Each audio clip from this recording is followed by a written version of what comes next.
Welcome, Ukraine War Update today. Ukrainian military says Russia advancing in 3 directions as airstrikes increase. Russian forces are advancing in 3 directions but continue to concentrate their main efforts on an offensive in the Bakhmut direction, the General Staff of the Ukrainian military said. The General Staff said there had been unsuccessful offensive actions conducted in the Zaporizhia, Avdiivka, and Lyman directions, while Ukrainian forces in Kupiansk, Novopavlovsk, and Kherson were defending themselves. Russian forces near Bakhmut are increasingly using aerial strikes as they continue their advance on the city in Ukraine's eastern Donbass region, the General Staff said in a report earlier. It reported dozens of airstrikes across Ukraine on January 21st, but the number of attacks reported on January 22nd was lower. According to the General Staff, the Russian military carried out 5 airstrikes on positions of the defense forces compared with 27 airstrikes the day before, and shelling from multiple rocket launchers in at least 20 instances, down from 55 reports of shelling the day before. Russian forces also launched a missile attack on critical infrastructure in Zaporizhia, the General Staff said.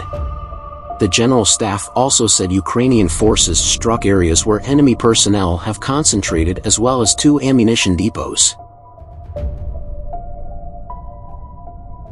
Wagner Group mercenary soldiers are playing a significant role for the Russian side in the battle for Bakhmut.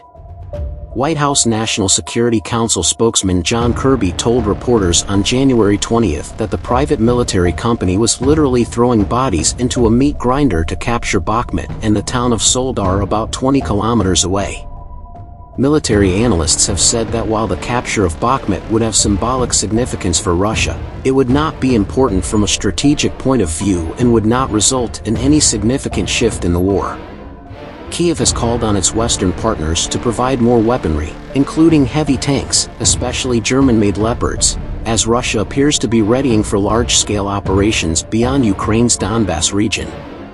German Foreign Minister Annalena Baerbock indicated that a stalemate over providing the Leopard tanks is nearing a conclusion. She said Berlin is ready to authorize Poland to send its Leopard tanks to Ukraine. If we are asked the question, then we will not stand in the way, Baerbock told LCI television after a Franco-German summit meeting in Paris. We know how important these tanks are, and this is why we are discussing this now with our partners.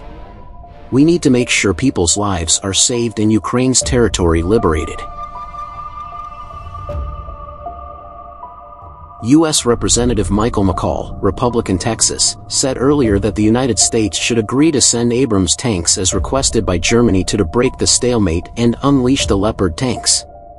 Speaking on CNN, McCaul also said Russia's decision to appoint General Valery Gerasimov to take charge of the Ukraine campaign means that Moscow is going to start a major offensive on the eastern flank in the Donbass, and tanks can help stop that. The Secretary of Ukraine's Security Council, Oleksiy Danilov, agreed with the assessment in an opinion piece published by Ukrainian Pravda. He said under Gerasimov, Russia is concentrating resources, raising reserves, restoring combat capability and looking for the most vulnerable areas of the Ukrainian front. Based on recently announced military reforms, Moscow is also preparing for an extended conventional military threat outside the Ukrainian theater of war, according to British intelligence.